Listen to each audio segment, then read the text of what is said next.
ഒരു ദിവസം സന്ധ്യാസമയത്ത് അച്ഛനെ കാണാൻ ഒരു സഹോദരൻ വന്നു.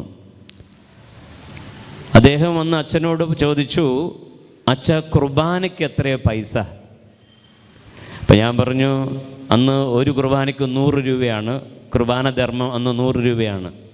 അപ്പം അച്ഛൻ ആ ചേട്ടനോട് പറഞ്ഞു, ചേട്ടാ ഒരു കുർബാനയ്ക്ക് 100 രൂപയാണ് സാധാരണ കുർബാന.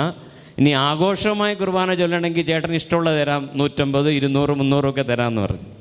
അപ്പോൾ ചേട്ടൻ 200 രൂപ തന്നിട്ട് എന്നോട് പറയാണ്, 2 സാധാരണ കുർബാന ചൊല്ലിയാൽ മതി. അപ്പോൾ അച്ഛനാ ചേട്ടനോട് ചോദിച്ചു, കുർബാനയ്ക്ക് എന്തെങ്കിലും നിയോഗമുണ്ടോ? പെട്ടെന്ന് അദ്ദേഹം ഇങ്ങനെ അസ്വസ്ഥനായി. ആ വാക്ക് പിടുത്തം കിട്ടിയില്ല, നിയോഗം എന്നുള്ളത്. അപ്പോൾ അയാളിങ്ങനെ അസ്വസ്ഥനാകുന്ന കണ്ടപ്പോൾ അച്ഛൻ ആ വ്യക്തിയോട് ഇങ്ങനെ പറഞ്ഞു, നിങ്ങൾ 200 രൂപ തന്നല്ലോ, എന്തെങ്കിലും ഉദ്ദിഷ്ട കാര്യത്തിന് വേണ്ടിയാണോ ഈ കുർബാന ചൊല്ലേണ്ടത്? എന്തെങ്കിലും പ്രത്യേക ഒരു കാര്യമുണ്ടോ? അപ്പം അദ്ദേഹം എന്നോട് പറയാ, ഉണ്ടച്ചാ, 2 ശത്രു സംഹാര കുർബാന ചൊല്ലണം. 2 ശത്രു സംഹാര കുർബാന. ഞാൻ അന്താളിച്ചു പോയി. ആദ്യമായിട്ടാണ് അച്ഛനോട് ഒരാൾ അങ്ങനെ കുർബാന ചൊല്ലാൻ പറയുന്നത്.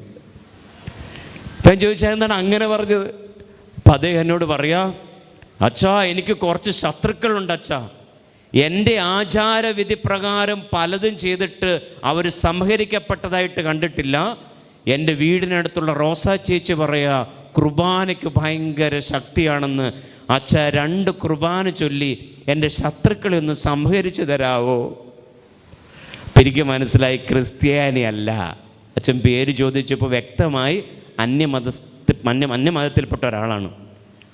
ഞാൻ 200 രൂപ തിരിച്ചു കൊടുത്തിട്ട് ചേട്ടനോട് പറഞ്ഞു, എൻ്റെ പൊന്ന് ചേട്ടാ, ഞങ്ങൾക്ക് ശത്രു സ്നേഹ കുർബാനേ ഉള്ളൂ.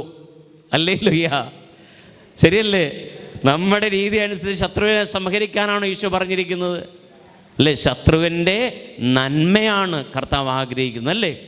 കുരിശിൽ കിടന്നുപോലെ ഈശോ എന്താ പ്രാർത്ഥിച്ചത്? പിതാവേ, ഇവർ ചെയ്യുന്നത് എന്തെന്നറിയില്ല, ഇവരോട് ക്ഷമിക്കണമേ. നമുക്ക് ശത്രുക്കളെ സംഹരിക്കാവോ?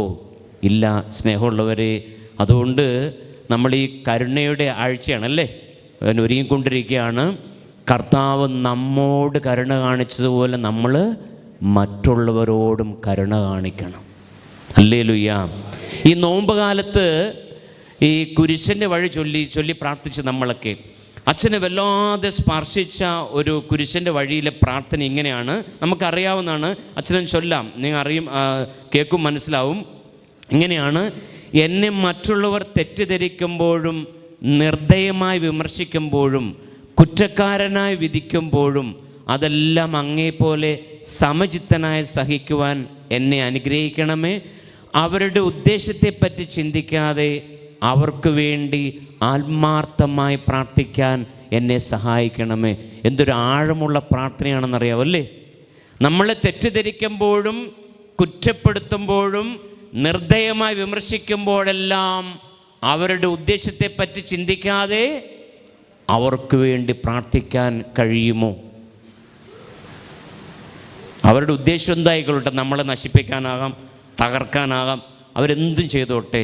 ഈശോ പറയാ, നീ അവരുടെ നന്മയ്ക്ക് വേണ്ടി പ്രാർത്ഥിച്ചാൽ നിന്നെ ഞാൻ ഉയർത്തും. ഹല്ലേലൂയ.